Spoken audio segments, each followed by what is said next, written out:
won't worry my life away. Hey, hey, not me. Said that I won't worry my life.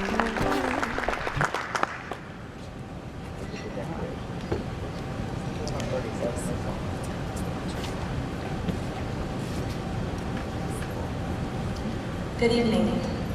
And first of all, I'd like to thank my family for coming down from Chicago to visit, and my brother, my parents from back, and the American Heart Association for having me here, and my friend Lori Snow for, no matter what, making sure that she was here to hear me speak tonight.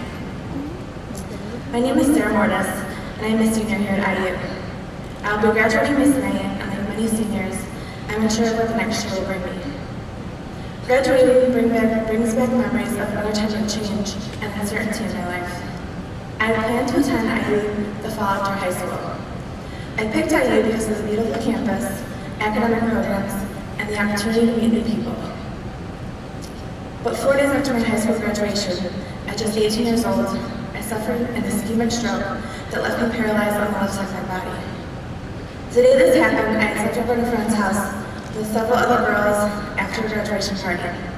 I woke up around 9 a.m. and tried to push myself out of bed. Instead, I fell to the floor. I had no idea what was wrong with me. I tried again to stand, but again was unsuccessful. My friends heard me fall and knew something was wrong. My left hand was curled up to my chest, my left foot rolled under, and my face was droopy. Only one of my friends recognized these symptoms of stroke. I was rushed to the ER of a local hospital in Illinois, where I waited and waited for 7 hours. As a healthy 18-year-old girl, they failed to correlate my symptoms to stroke. For stroke victims, timely access to treatment is crucial. Time loss is brain loss. The left side of my body was lifeless. We learned that I was born with a previously undetected hole in my heart, which caused my stroke.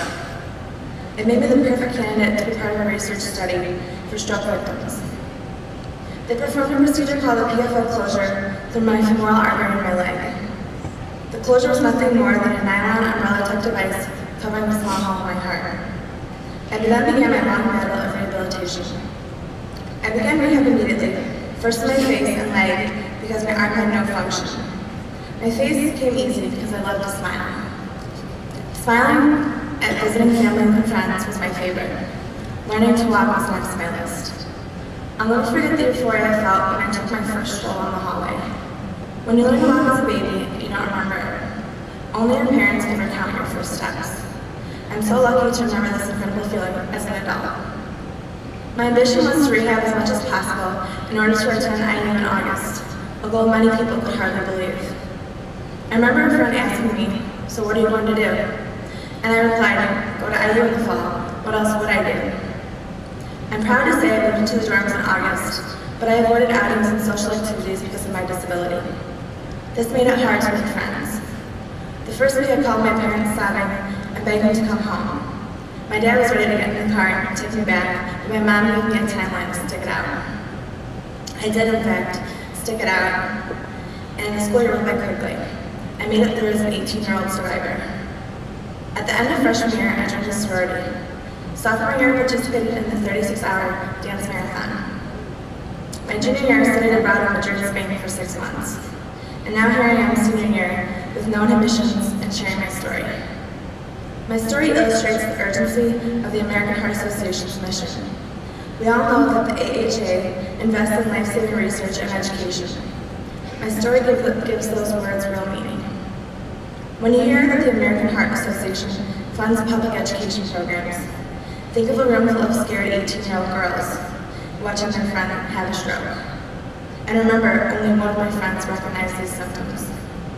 The American Heart Association is working every day to educate the public so that we all can recognize the symptoms of stroke and heart attack and know what to do. When you hear that the American Heart Association is investing in professional education programs, I hope you're reminded that I sat in an emergency room for 7 hours before receiving treatment. The AHA works every day to make sure this doesn't happen to others. They're improving systems of care through programs like Get With The Guidelines and Mission Lifeline, and empowering our healthcare providers to consistently treat heart and stroke patients according to the most up-to-date guidelines. And finally, the American Heart Association invests in life-saving research. AHA-funded research resulted in closure devices to treat heart defects and clot-busting drugs, a time-dependent therapy which may have improved my outcome had I received timely treatment. I want to thank you for supporting the American Heart Association tonight.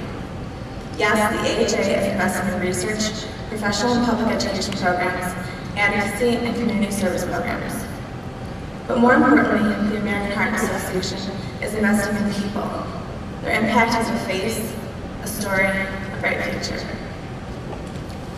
None of it would be possible without people like each and every one of you. Thank you.